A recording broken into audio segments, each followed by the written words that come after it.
Sportsbet.io. Entre nesse jogo. Sua torcida, seu palpite e muito mais emoção. O papai chegou. Vem, joga junto.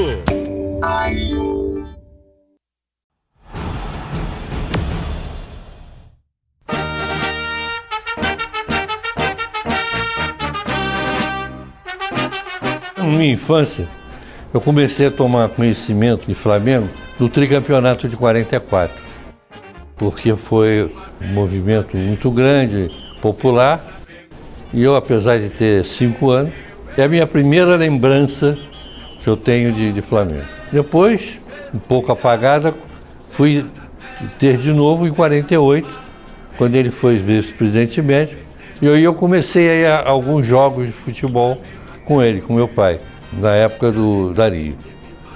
Por sinal, o Flamengo não ia bem naquela época. Ele me levava em alguns jogos, já no Maracanã, primeira vez da estreia da Copa do Mundo, foi a primeira vez que eu fui no Maracanã, né?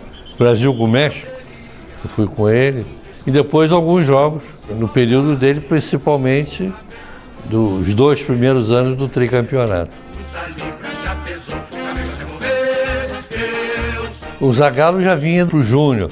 Joel também era garoto, 17 anos, 18, por aí. Ele era juvenil do Botafogo. Me lembro muito famosa também, foi a do Rubens, Dr. Rubens. A do Benítez, que veio do Boca Juniors, formou um grande time, porque o Flamengo, nos anos anteriores, após o tricampeonato, passou 9 anos de seca. Foi o segundo tricampeonato da história do Flamengo. Naquela época, era o galardão máximo, nós não tínhamos Campeonato Brasileiro, não tinha. O Campeonato Carioca era pièce de resistência, era a coisa mais importante. Na época dele, só não foi campeão em 2 esportes, boxe e remo. O resto, todos os esportes, o Flamengo foi campeão, inclusive de atletismo, que o Flamengo tinha uma equipe fantástica de atletismo, base da seleção do Brasil olímpica. O Flamengo no mundo, ele vibra, ele é fibra. Eu tinha prova no dia seguinte, então estava em casa, eu vi o jogo na Rádio Continental da época. Quando acabou, eu vi a entrevista dele e desliguei. Acordei de madrugada com minhas tias, minha avó em volta, assustado, o que houve? Tinha um bisavô, foi deputado, senador, e ele disse uma vez para mim, olha, eu soube viver, mas não vou saber morrer, vou ficar esquecido. O seu pai?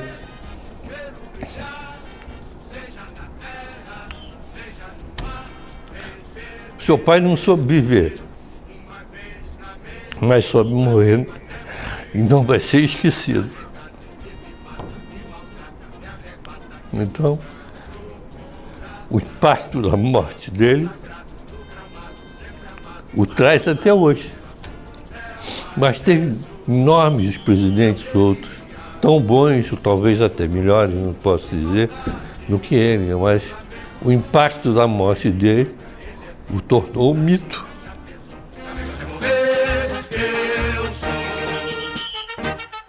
A história dessa estátua, muito bacana, porque o Flamengo estava se preparando, como já tinha a estátua do atleta, queria fazer uma estátua para o torcedor, simbolizando o torcedor.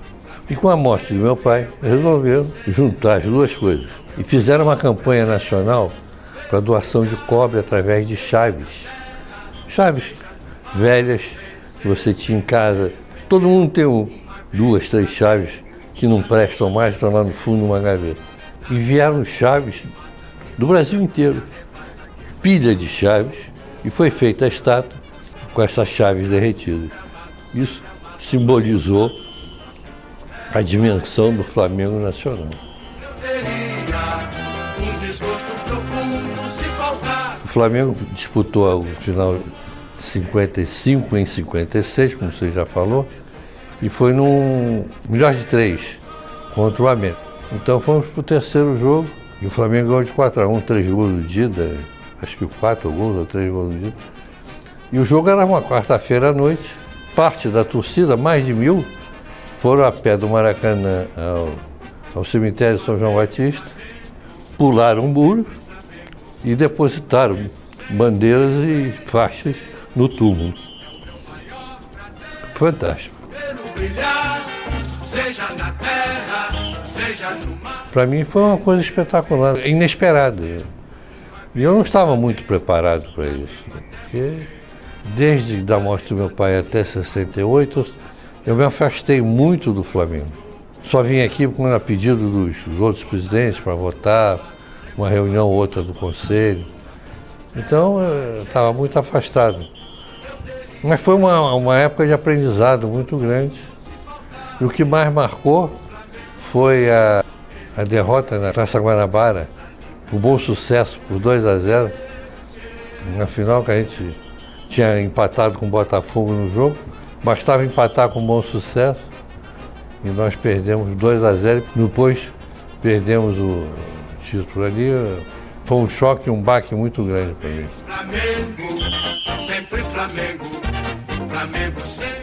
Veja bem, foi um momento conturbado do Flamengo, porque havia uma briga do CND, uma intervenção, porque conselhos tinham que ser com 300 membros, não podia ser como no Flamengo, todos os sócios proprietários eram membros do conselho, e o Flamengo resistiu a isso, liminar para cá, medida cautelar para lá, e isso desgastou muito o Márcio, que era um excelente presidente. Nas pesquisas, ele não estava bem para ser candidato à reeleição.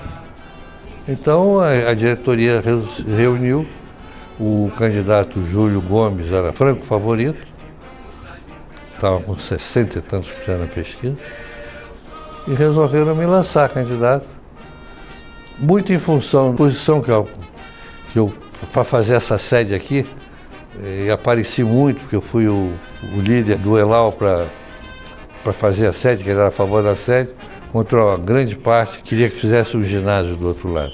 Era a discussão. Então, como eu liderei, fiquei, vamos dizer assim, na crista da onda. Então, resolveram lançar meu nome 26 dias antes da eleição.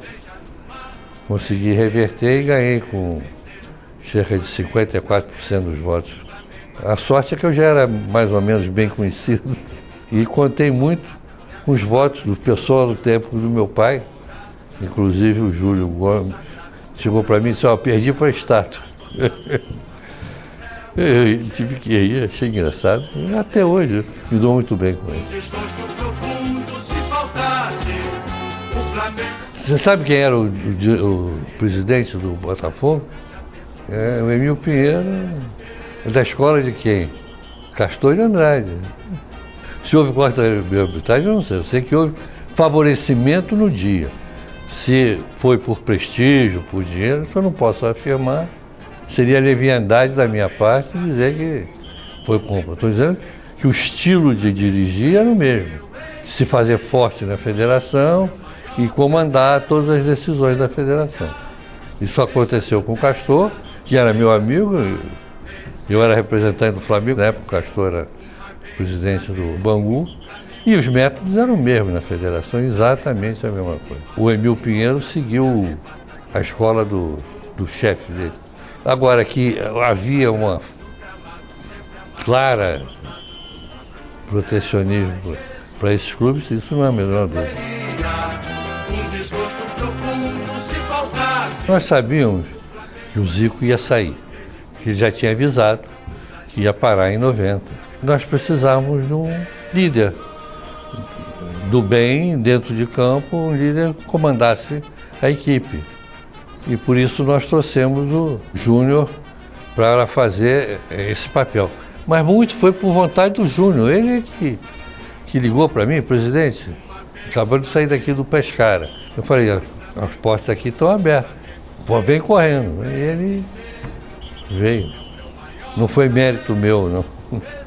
O seu contrato também, o Renato Gaúcho. Esse, modesta parte, é um pouco de mérito meu. Porque o Flamengo tinha vendido o Renato Gaúcho para a Roma. E por $2,5 milhões na época, que era um dinheiro fantástico. Ele estava lá, teve um atrito lá com um outro jogador, o craque lá do time.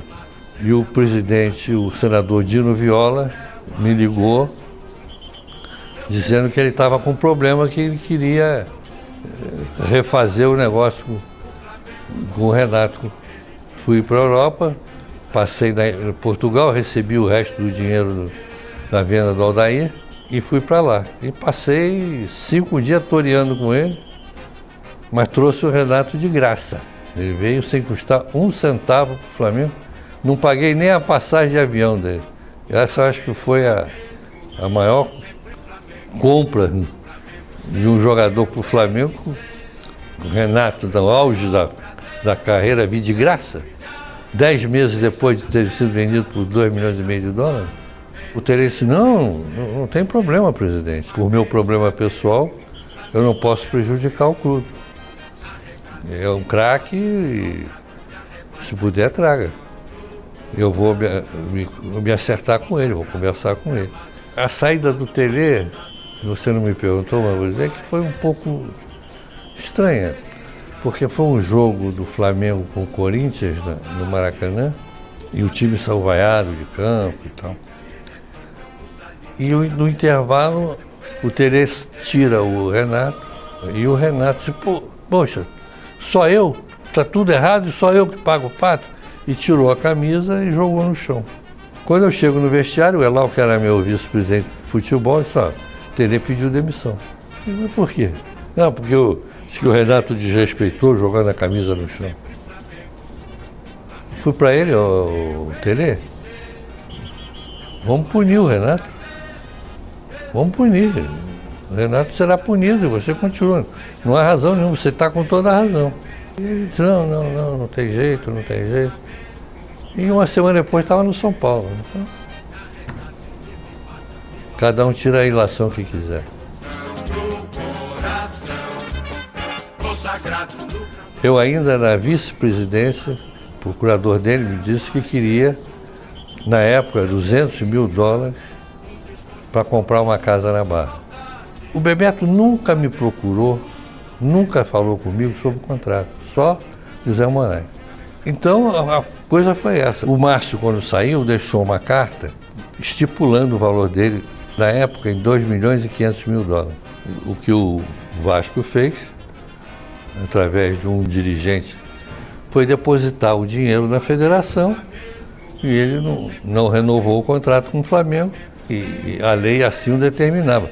Porque o jogador fazia a proposta, o clube fazia a proposta, dividia por 2, multiplicava por 72. Isso dava o valor do passe do jogador. Sempre disse que o jogador era escravo, nunca foi. O próprio é o Bebeto. Quis sair, depositou o dinheiro e saiu.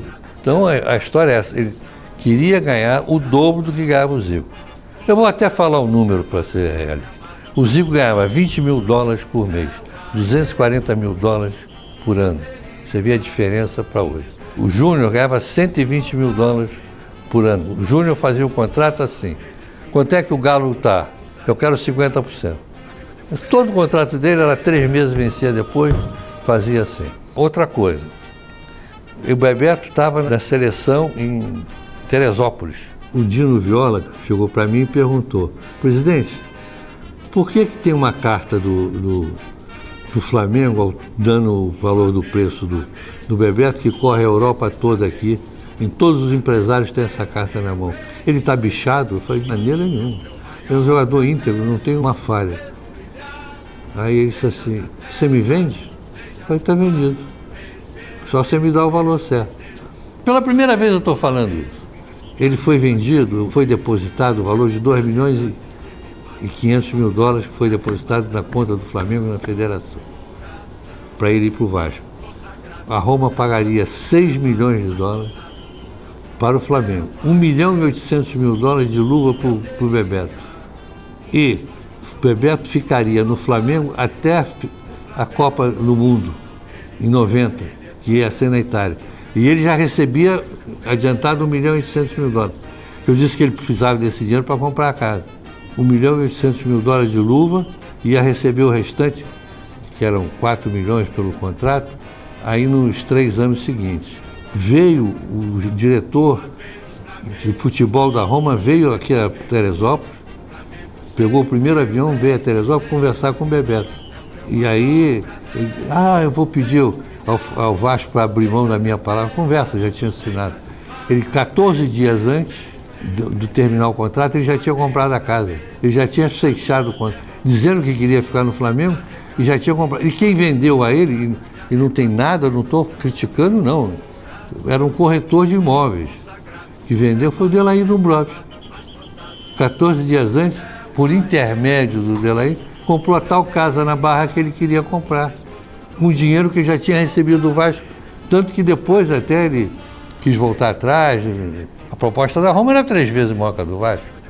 E ele nunca jogou em clube na Europa do top da Roma. E o Vasco não teve o sucesso que esperava. Os empreendedores deram esse dinheiro, ele se valorizaria na Copa do Mundo e ia vender para a Europa por muito mais. Primeira vez que eu estou falando isso. Falei até demais. Uma vez Flamengo, sempre Flamengo. O Flamengo ali foi passado para trás nesse caso? Não. Foi um fato jurídico perfeito. Ele tinha o direito a não assinar o contrato. O Flamengo não quis pagar a ele o que ele pedia, o dobro do Zico. Se eu faço isso, eu quebro o Flamengo naquela época. No dia seguinte que eu desse a ele os 480 mil dólares por ano, no dia seguinte o Zico ia bater na minha porta. Presidente, o senhor sabe quem sou eu que estou aqui? Eu posso ganhar metade do que um outro jogador aqui do Flamengo? No outro dia chegaria o Júnior, presidente, eu ganho metade do Galo. O Renato Gaúcho disse, eu vou ganhar 1/3 do que ganha o Bebeto. Quebrava o Flamengo. Era impossível pagar. Na época, 40 mil dólares era uma coisa fora de propósito. O Zico ganhava isso. Entendeu? Antônio Soares Calçada falou comigo em Portugal. Calçada, se você quiser comprar, vamos negociar aqui. Você tem o Giovani, eu tenho o Bebeto. O Giovani nessa época era top também. Eu te dou o Bebeto, você me dá o Giovani emprestado por 1 ano, depois a gente destroca. Não, presidente, eu não vou fazer porque eu pensei que o preço fosse até 1,5 milhão de dólares. Mas eu vi que era 2,5 milhões de dólares, eu não vou pagar 2,5 milhões de dólares. E não foi o Vasco que pagou. Quem pagou foi o Salgado, Jorge Salgado. Ele utilizou o Vasco, foi um negócio de empresários para ganhar dinheiro. Era um crime de lesa pátria que eu faria se eu pagasse a ele o que ele estava pedindo. O Flamengo tinha esse dinheiro porque tinha vendido o Aldair. Ele tinha o dinheiro para dar. Depois, por causa dessa pancada que eu levei, o Flamengo fez muitas irresponsabilidades, porque naquela época o Flamengo tinha todas as contas em dia, o Flamengo na minha gestão deu lucro. Se fosse uma SA, distribuía dividendo. Você não pode, por causa de um jogador, por melhor que seja, você quebrar o clube. O clube é eterno, o jogador passa. Sempre Flamengo, Flamengo sempre eu. O Borg era um jogador fantástico. Tinha sido comprado pelo Milan por 4 milhões de dólares na época. E ele estava emprestado, porque o Milan só podia naquela época jogar 3 jogadores. E eles tinham os 3 holandeses, Rijkaard, Van Basten e Gullit. Então não podia ter o 4º jogador. Como um deles ia se aposentar, eles compraram e emprestaram ao Como, que tinha uma ligação com eles. Então eu fui lá e consegui trazer de graça. Só paguei as luvas dele. Ele veio emprestado por 1 ano e era um jogador de características parecidas. Não era tão bom quanto o Bebeto, mas era um jogador incisivo, atacante, rápido. Os primeiros treinos que ele fez na Gávea foi comentado por todos os jornais da época, rádios, mas ele teve um problema familiar, que eu infelizmente não posso entrar no detalhe, que ele não pôde ficar no Brasil mais. É o meu maior prazer. Eu vou te contar uma história que eu vou contar para a eternidade aí. Pinheiro, que está vivo até hoje aí, chefe da segurança do Flamengo, chega para mim sábado, o jogo seria domingo, o famoso gol que o Bebeto ia fazer, o gol Gilbertinho. Obrigado, Gilbertinho. Pinheiro me procura e diz, presidente, o senhor não pode ir ao jogo. O quê? Não pode ir ao jogo. Por quê? Não pode. Mas por quê, Pinheiro? Ué, a torcida vai vaiar, deixa vaiar, pô, o problema é dele. Um segurança que eu contrato de vez em quando me procurou Diz que contrataram 40 pessoas para lhe dar uma surra na hora que o Bebeto fizer o gol. Vão partir para cima e as televisões estão todas como chamadas já. Disse, então você contrata 80 e fica em volta, porque eu não vou deixar de ir lá, eu vou ao jogo e vou ficar no mesmo lugar. Estou deixando de ir para Venezuela, que eu tinha um casamento, que o Pelé foi padrinho, pai da noiva, fretou 2 aviões para esse casamento. Um Boeing saindo do Rio e um Boeing saindo de Miami. Você viu o casamento de 2.000 pessoas. Minha mulher foi e eu não fui. Se não fosse isso, eu teria ido. Mas eu não podia ir, que depois dizer que eu estava fugindo. Mas eu vou, você se vira, o problema é teu. Teve o jogo, o Flamengo ganhou, 2-0, 2 gols do Bugico. Eu notei que durante o jogo, nunca aconteceu isso, 2 câmeras de televisão atrás de mim o jogo inteiro. Aonde eu ia, nem sempre gravando, mas em posição de gravar, quer dizer, estava avisado que ia ter esse negócio. Aí eu perguntei ao Pinheiro, o que foi que... Não posso, vai me dizer. Ele me disse que é. Passado uma semana, esse sujeito aparece, é um sócio, conselheiro do Flamengo, bati nas costas dele no vestiário. Escuta, não precisa contratar 40 caras.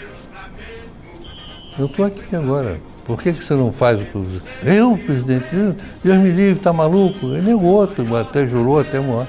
Você vê, até isso aconteceu.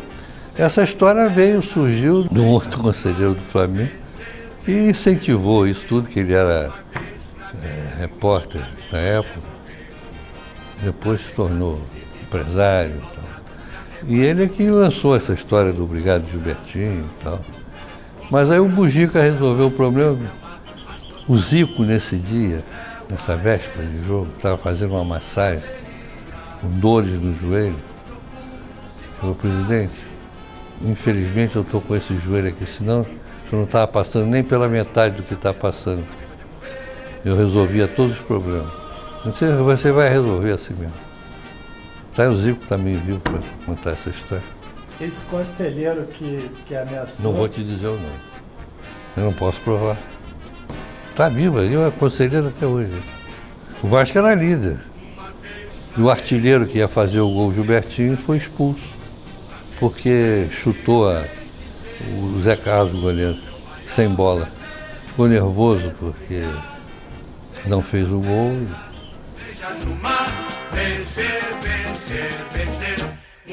E tem uma história engraçada. O jogo Flamengo e Corinthians semifinal. E eu fui na casa do Vicente Mateus para tratar com ele assuntos de televisão. Fui propor a ele um acordo que o Flamengo e Corinthians juntos teriam muito mais força de reivindicar. E fechamos esse acordo. Por acaso era aniversário da esposa dele, Marlene Mateus. E ela ganhou um Mercedinho conversível, 0 km. E nós saímos juntos para ver o jogo Flamengo e Corinthians, que foi apenas 7-1 Flamengo. E eu sentado do lado do Vicente Mateus, sem graça, palavra nenhuma.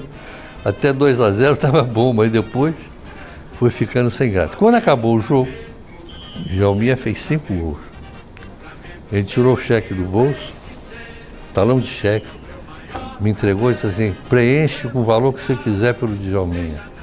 Falei, presidente, tem muito aí, mas tem pouco para o Djalminha. Aquele carro que você deu para ela, tinha que ser uns 10 daquele, para levar o Djalminha. Depois foi entregue a Mariola e 2 pães de moleque. Foi a maior geração que eu vi, depois da geração Zico. Tinha o meio de campo mais perfeito que eu vi. Marquinhos, Fabinho, Djalminha e Marcelinho. Hoje, quanto valeria esse quarteto no mercado internacional aí? O Flamengo fazia 2 estádios com esses 4 jogadores. Ele me pediu, eu falei que ia fazer a festa, ele falou, presidente, eu tenho tudo organizado, o senhor ajuda? Eu falei, claro. Ele trouxe um cara de Brasília que organizou o negócio, o Flamengo só bancou. Para mim foi a melhor coisa do mundo. Não tive preocupação em atendê-lo, não atendê-lo, ficar satisfeito, não ficar satisfeito. Seja na terra, seja no mar. Olha, representou uma afirmação dessa nova geração que estava vindo, né? E nós tínhamos um time de grande respeito. Renato Gaúcho, Gaúchozinho era a linha. O Idemar no meio de campo, Júnior Baiano, o Júnior, enfim, tínhamos um timaço. E foi um jogo terrível. Eu tive um rompimento seríssimo com o Ricardo Teixeira por causa desse jogo. Os jogadores do Flamengo me pediram, só não queremos o Renato Marcílio. E eu falei com o Caixa d'Água, o Ricardo Teixeira, porque eles já contavam com o Renato Marcílio no primeiro jogo lá em Juiz de Fora. No segundo jogo, o Ricardo Teixeira me garantiu que ele não ia ser escalado. E eu liguei para ele e disse o que não disse para mais ninguém na vida. Que se o Flamengo perdesse por causa do Renato Marcílio, nós íamos conversar. Eu disse, na época, no ano anterior, porque foi apertado o calendário, criaram a Copa do Brasil, e eu disse que achava um absurdo você inchar o calendário do jeito que estava inchando. Tá bom, vamos fazer a Copa do Brasil, mas vamos diminuir o Campeonato Brasileiro, o número de jogos. E disse que era apenas um torneio para a CBF arrecadar dinheiro. Tanto que o Ricardo Teixeira me processou e eu ganhei a ação na Justiça Desportiva. Essa história da ISL é uma história que não tem fim, não tem começo. É uma coisa bárbara. Porque as pessoas que se locupletaram nesse negócio, foram os administradores da ISL. Hoje eu sei disso, na época eu não sabia. Eles sabiam que a empresa ia quebrar. Então fizeram com o Flamengo, com o Grêmio, com outros aí, esse negócio. E o Flamengo comprava jogador, por exemplo, comprou aquele Leandro Piu Piu, né? Por um valor absurdo. Trouxe aquele ponta esquerda, driblador, Denilson, por empréstimo, por um valor que era para pagar o passe. E onde é que ficava esse dinheiro? Não entrava no Flamengo. Esse negócio era feito lá fora. Um contrato que era para ser a salvação do Flamengo, quase levou o Flamengo à ruína. Outra coisa engraçada, que eu nunca falei também, meu pai era muito amigo do João Avelange, e ele gostava muito de mim.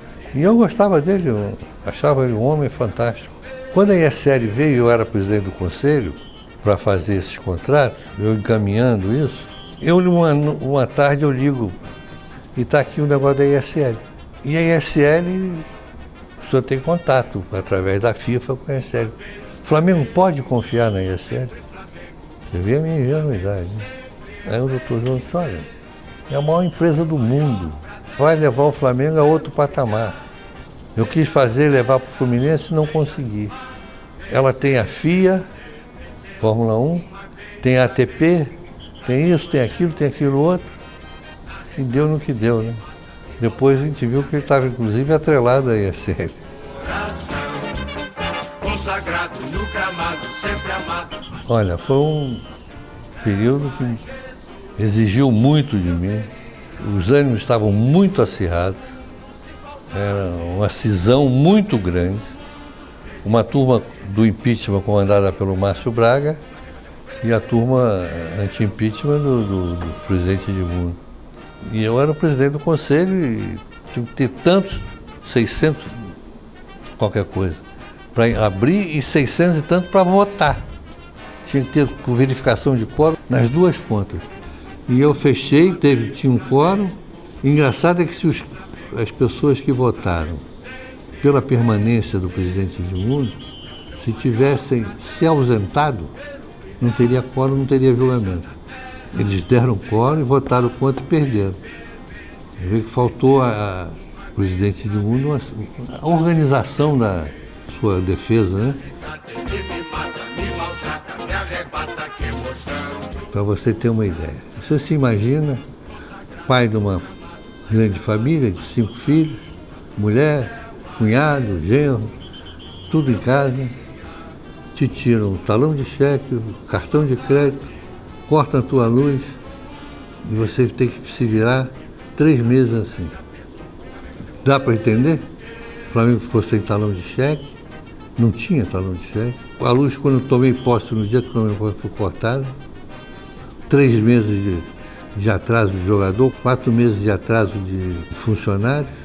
E eu consegui levar isso. Consegui vender o Gamarra, que ganhava $400 mil por mês.